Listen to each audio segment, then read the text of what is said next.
listening to the Heartland Author Podcast. I am Aaron Apollo Camp.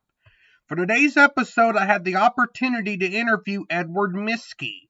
Edward is an actor, a singer, a songwriter, a writer, a producer, the only survivor of a rare form of cancer, and the author of the book Cancer, Musical Theater, and Other Chronic Illnesses, which is about his battle with cancer. I'm here with Edward Miskie, who is a cancer survivor and the author of Cancer, Musical Theater, and Other Chronic Illnesses, which is a nonfiction book. Edward, welcome to the Heartland Author Podcast. Thank you for having me. Now, if I understand correctly, you are the only person to have ever survived a rare form of cancer. Is that correct? This particular type, yes. It's called rare and large B-cell Burkitt's like Non-Hodgkin's lymphoma. At the time that I was diagnosed, there were only about, I don't remember if it was 900 or 1,200 cases reported worldwide. But at the time of my five-year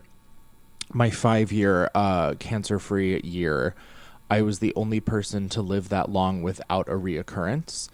And so now that I've hit my 10-year cancer-free anniversary, I still, I suppose, hold that title since no one could have lived longer since. So yeah, that's where the sole survivor title comes from. Now, feel free to introduce more about yourself to our listeners. Sure. So I am a Pennsylvania native. I moved to New York City when I was 19. I've been here for almost 18 years, which is jarring.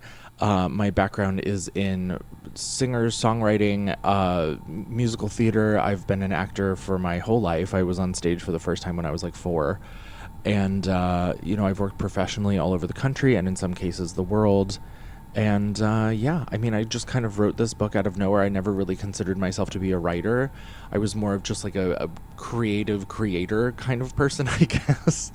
And, I've created my own shows. I've produced my own concerts and the like stuff of that ilk, but I've never actually written a book. So this kind of came out of nowhere for me, and having it published was a huge honor, and I'm super proud of it. And, that's just kind of where I've landed today. Without spoiling too much of your book, what is Cancer, Musical Theater, and Other Chronic Illnesses about?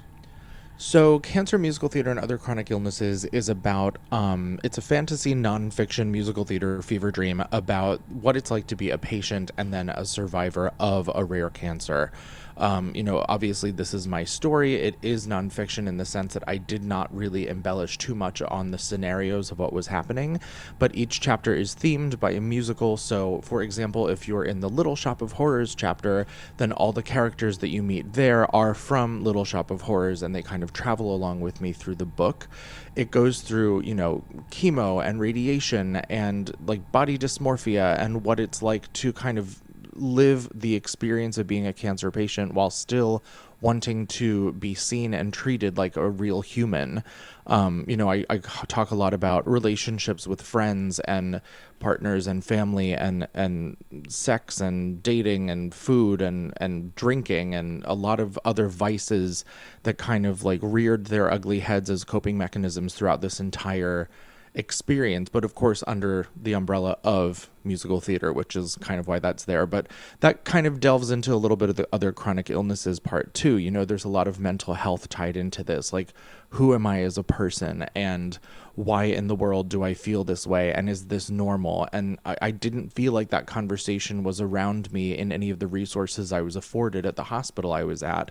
So being able to talk about this very transparently and in a very raw kind of way, though often hilarious, is a very serious conversation to be had within the medical industry and those experiencing cancer, whether that's personally or through another loved one or someone they know who's adjacent to them who might also be experiencing it. Yeah, cancer treatment is often romanticized in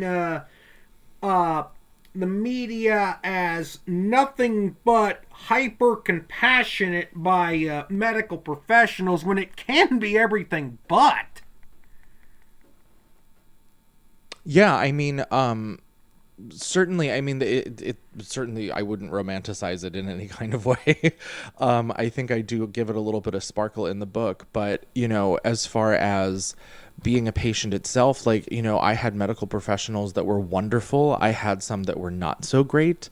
I had some that were borderline, if not fully incompetent, and kind of put me at risk. And thankfully, my mom, who is well versed in the chemotherapy conversation, she used to mix it, was there to kind of save my ass on that. Like she caught a nurse or two or a doctor or two kind of messing up dosages, and maybe potentially at one point, I believe I remember them giving me the wrong drugs altogether. So, it definitely is a lot more complicated than what is shown in movies and TV and a lot of narrative around being a cancer patient. It's you have to be on alert all the time. And of course, there's some kind of PTSD that is associated with that when you're done. But it's really just being able to be present, which is super hard. And then having someone there to advocate for you, which, is a luxury in and of itself. And so therefore, oftentimes people have to advocate for themselves and say, this doesn't feel right. This doesn't look right. Can you please explain this again? This doesn't make sense.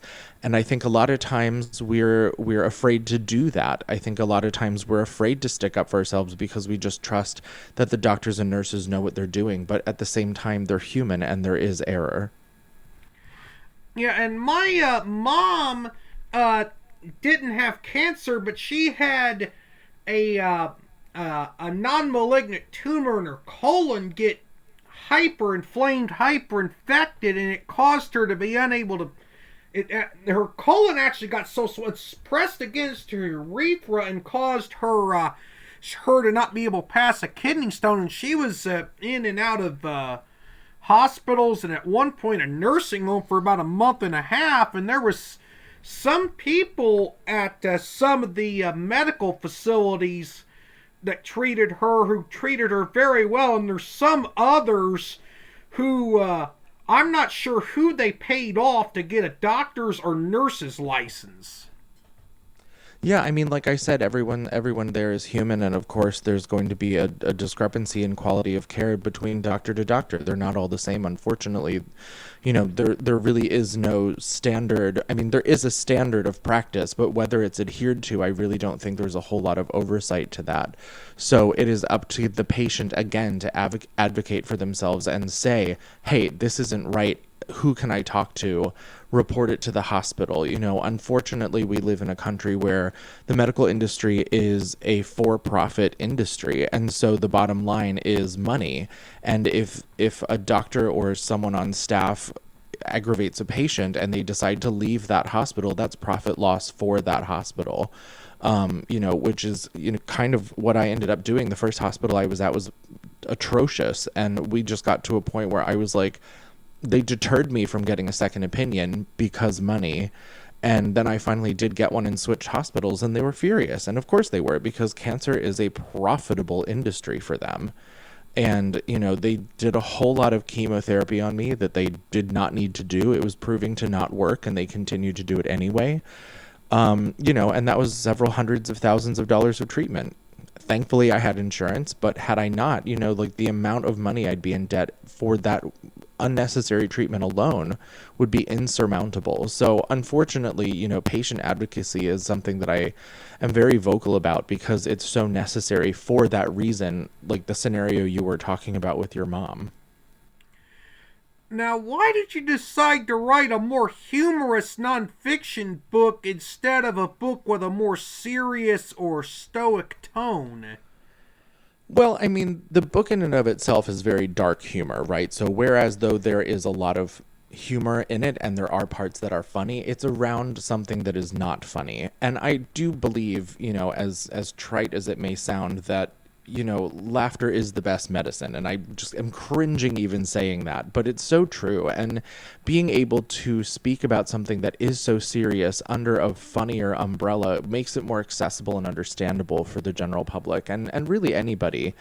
It's so much funnier to talk about, being at a gym in the middle of radiation when you almost like shit your pants and have to run to the bathroom and just like completely ruin the place, than it is to just talk about how painful and embarrassing it was and how like distended your stomach was and how you felt a particular way about it. Like it's just so much easier to talk about and more accessible for others to understand when you make it a little funnier.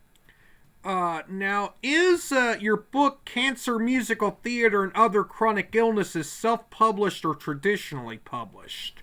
It's traditionally published. I do have a publisher. Her name is Megs. She, found me on, I believe, Facebook, and we just kind of connected and had a great little chat about my book, and she was like, yep, let's do it, and here we are. Now, in addition to having written a book, you are, if I'm not mistaken, an actor, singer, songwriter, writer, and producer. What are some creative projects outside of book writing that you've been involved in? Well, I mean, right now we're taking the book. I'm taking the book and I'm adapting it for television. It's going to be a musical series, right? So it'll be similar to Crazy Ex-Girlfriend or Zoe's Extended Playlist or even Glee, perhaps, or if you're watching Schmigadoon or Schmicago, or it's something along those lines where there's an underlying theme that's maybe not so funny, and then there's musical theater around it. So Crazy Ex-Girlfriend was about mental health, but it was like a complete farce and so funny at times. Zoe's Extended Playlist was about grief and the loss of her father, but there was a lot of music and theater around that. So it'll be very similar to that, but under the cancer conversation. But other things I've done in the past, there's a concert series that I had conceptualized and co-produced with my friend Dan Pardo, who's a brilliant musician here in New York, piano player and music director. It was called Baritoned, and it was 3 6-foot-something, strapping men going around the country. We toured for a while, singing all the Broadway's leading ladies, like canon music, which was really fun. And unfortunately today is the 3-year anniversary of one of our members having passed away from a spinal surgery that had kind of gone awry later on in recovery. I just saw that on my calendar today and thought that was really, really strange. So I feel compelled to kind of mention that. But, I've always kind of had my hands in creative ventures. I have music that I've written or am covering that is coming out later this year. It's under the name Edward the First. You can find it on Spotify or anywhere that music is streamed. There's a bunch of music I've released in the past couple years there as well. But, I just always need to have a creative outlet. And, that's kind of what brings me happiness and joy and color to my life. Now, if I'm not mistaken, you've done voiceover work for advertising for major brands like Tide Detergents, Altoids Candy Mints, and Omega Watches, among others. Is that correct? Sort of.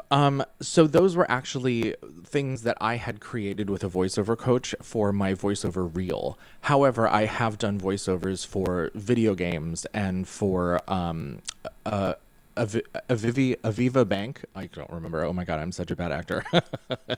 But I have done voiceovers for other brands and other projects before. Those were just kind of things that we had created on the back end so that I would have basically like an audition reel to submit for other projects. Okay, so that explains that, because I saw your some of your those demos for like Tide, Altoids, and Omega. I thought you actually were doing voiceover work for them, and in fact, that was actually you practicing voiceover work. Sort of, yeah. I mean, everyone in voiceover world has to start somewhere, right? So before you actually get brand deals to do voiceover for other companies, you tend to create your own commercial for them, for different brands that you like or you want to work with, as just kind of like an example of like, this is what I would do. So I wrote the copy for those commercials, and I went into a studio with my voiceover coach and kind of put those together as just a lead to send out for other things that came across my desk. Now, I'm going to pivot back to you being a cancer survivor, have you ever felt survivor's guilt from being the sole survivor of the form of cancer you've survived? Not for that reason. I had survivor's guilt centered around just kind of the whole experience, mainly because a friend of mine, his husband passed shortly after my stem cell transplant. We were having stem cell transplants at the same time. And so we were very back and forth about what was going on and this, that, and the next thing. And it was maybe 2 months after I was told I was cancer free that his husband passed. And so it became very much like I felt awful about it to begin with. And then his husband kind of like came after me in the sense that it was like, why are you the one that survived and not my husband? And like, I totally understand that mindset and why you would want to blame someone else for something you're experiencing. And there's absolutely no hard feelings there at all. But, there was a sense of like, of reality, like this grave sense of like, oh wow, like this person and I were on a very similar path and he didn't make it and I did, and why?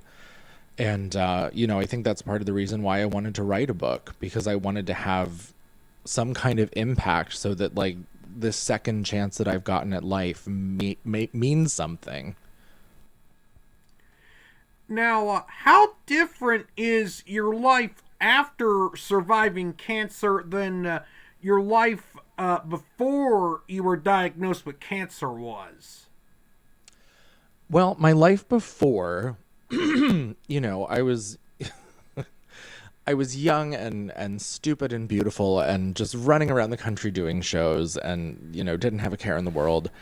And that really knocked me down a few pegs. I wasn't terribly kind. I was kind of a know-it-all. And, I don't think that if I was given the opportunity to hang out with that version of me that I would really want to. And, like I said, like cancer knocked me down a few pegs and kind of gave me a different perspective on my own reality and also my own life and what I wanted to do. And I really, I hate to say it, but I really think it's taken me about until now to kind of realize, and of course we're always still growing, so this isn't necessarily a bad thing, but to kind of realize what I want to do and where I want to head. And, the last 10 years or so, I've kind of spent trying to find different pieces of who the person I was before cancer and put them back into my life now. And I have found that that's just not possible. I knew it wasn't possible when I was straight out the gate because I felt very displaced and I was trying to do the things that I knew to be normal from before and I couldn't. And I felt weird about it, but I still forced myself to do it because I thought like, no, this is who you are. And, it's taken me several years and several different versions of myself to kind of finally be able to see the forest for the trees and, realize that that's not who I want to be. Edward Miskie, I thank you for appearing on the Heartland Author podcast, and I offer my condolences to you on the anniversary of the death of your friend. Thank you so much. It's wonderful to learn that Edward beat cancer, and I hope y'all buy his book. This is Aaron Apollo Camp reminding y'all to write your imagination. Bye for now.